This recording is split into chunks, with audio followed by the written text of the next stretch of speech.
جب حضرت نوح علیہ السلام کی وفات کا وقت قریب آیا، ایسے ہی سچے واقعات کے لیے ہمارے چینل کو سبسکرائب کریں اور واقعہ بالآخر سنیں۔ منقول ہے کہ قوم نوح علیہ السلام میں ایک بدبخت تھا جس کا نام قصا تھا۔ اس نے ایک دن اپنے بیٹے جادو کو اپنے پاس بلایا۔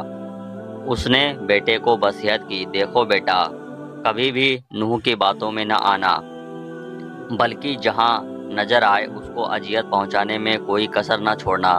یہ ہمارے آباء و اجداد کو، ہمارے معبودوں کو برا بھلا کہتا ہے۔ اس کے بعد وہ اٹھا اور اپنے بیٹے کو لے کر حضرت نوح علیہ السلام کی تلاش میں چل پڑا۔ اسے حضرت نوح علیہ السلام نظر آئے تو کہنے لگا، یہ وہ شخص ہے جس کے بارے میں میں تجھے نصیحت کر رہا تھا۔ یہ ساحر کذاب ہے، اس کی باتوں میں آ کر اپنے مذہب کو تجویز نہ کرنا اور نہ ہی اپنے باپ دادا کے دین کو کبھی چھوڑنا۔ بدبخت بیٹے نے باپ کی باتوں سنی تو اسی وقت ہاتھ سے اس کی لاٹھی پکڑی اور حضرت نوح علیہ السلام کے سر پر دے ماری، جس سے آپ کا سر مبارک پھٹ گیا اور خون بہنے لگا۔ آپ علیہ السلام نے بارگاہ الہی میں عرض کی، یا الہی، میں اپنی قوم والوں کو شب و روز ہدایت کا درس دیا، لیکن انہوں نے ہمیشہ راہ حق سے فرار اختیار کیا۔ پھر فرمایا، اے اللہ، اگر تو ان پر نظر رحمت فرماتا ہے تو انہیں ہدایت کا راستہ دکھا، یا مجھے ان بلاؤں پر صبر عطا فرما، کیونکہ اب طاقت صبر ختم ہو گئی ہے اور ان کی حرکتیں برداشت سے باہر ہو گئی ہیں۔ کاش مجھے علم ہوتا کہ اس قوم میں کوئی بھی ہدایت نہ پالے گا۔ ارشاد باری تعالیٰ ہوا کہ اب تمہاری قوم میں سے کوئی بھی ایمان لانے والا نہیں۔ انہیں ایمان لانا تھا، وہ لا چکے۔ پھر ارشاد باری تعالیٰ ہوا، اے نوح، اب ہدایت پانے والوں میں نہ تو باپ کی سلبوں میں اور نہ ماؤں کی رحم میں کوئی باقی رہا۔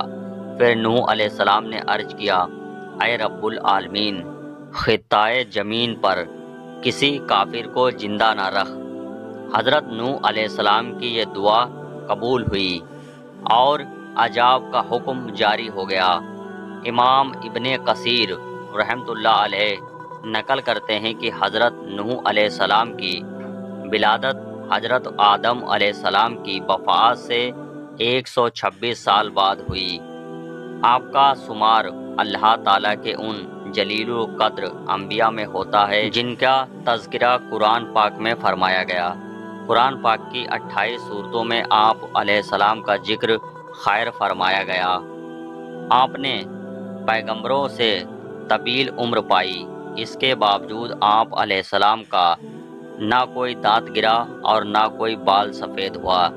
عبادت و ریاضت کا یہ عالم تھا کہ دعوت و تبلیغ و درس و ہدایت کے باوجود ہر دن رات میں 1000 رکعت نماز ادا کرتے، اور آپ ہی کو اس سلسلے میں اولیت حاصل ہے کہ آپ علیہ السلام کی بددعا سے امت ہلاک ہوئی۔ باوجود اس کے کہ آپ کی قوم نے لوگ سخت اذیتیں دیتے، لیکن پھر بھی آپ علیہ السلام ان کے ساتھ حسن سلوک فرماتے، یہاں تک کہ آپ علیہ السلام ان کے گھروں میں جا کر تبلیغ فرماتے، جس کی وجہ سے لوگ آپ کو مجنوں اور دیوانہ کہا کرتے تھے۔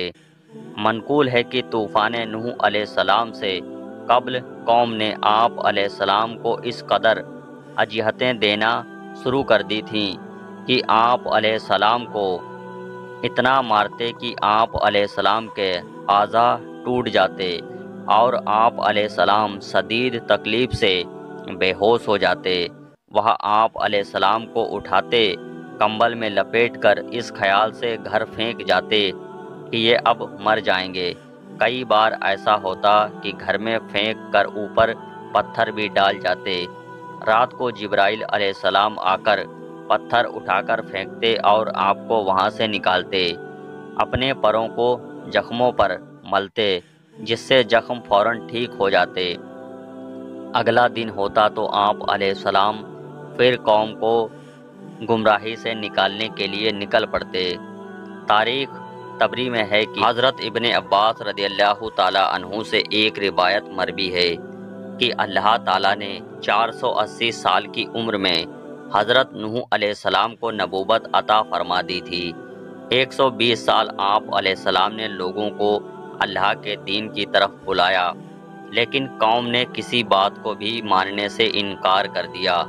پھر اللہ تعالیٰ نے آپ علیہ السلام کو کشتی بنانے کا حکم دیا، اور جب آپ کشتی بنا کر اس میں سوار ہوئے، اس وقت آپ علیہ السلام کی عمر مبارک کچھ 100 سال تھی۔ پھر جب عذاب نازل ہوا اور تمام سرکش و نافرمان پانی کے عذاب میں غرق ہو گئے، حضرت ابن عباس رضی اللہ تعالی عنہ فرماتے ہیں کہ نوح علیہ السلام نے کشتی کے بعد 350 سال مزید زندگی گزاری۔ حضرت احباب رضی اللہ تعالی عنہ فرماتے ہیں کہ جب حضرت نوح علیہ السلام کی وفات کا وقت قریب آیا تو ایک پہاڑ پر سیر فرما رہے تھے۔ حضرت ملک الموت روح قبض کرنے کے لیے تشریف لائے تو آپ علیہ السلام کے پیچھے پہاڑ پر تشریف لے گئے۔ جب ملک الموت کا سامنا حضرت نوح علیہ السلام سے ہوا تو عرض کیا کہ موت کا وقت ہو چکا ہے۔ حضرت نوح علیہ السلام نے موت کی تکلیف کا تصور کیا تو زوردار نعرہ بلند کیا، حتیٰ کہ یہ آواز سن کر جنگل کے تمام جانور جمع ہونے لگے۔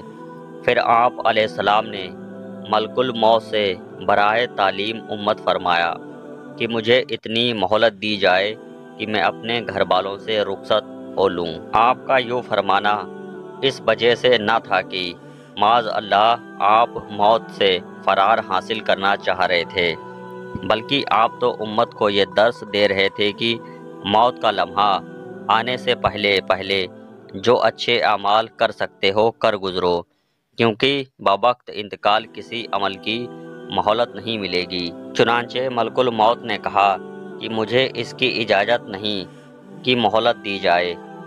یہ سن کر آپ علیہ السلام نے فرمایا کہ اس جنگل میں میری نماز جنازہ کون پڑھائے گا؟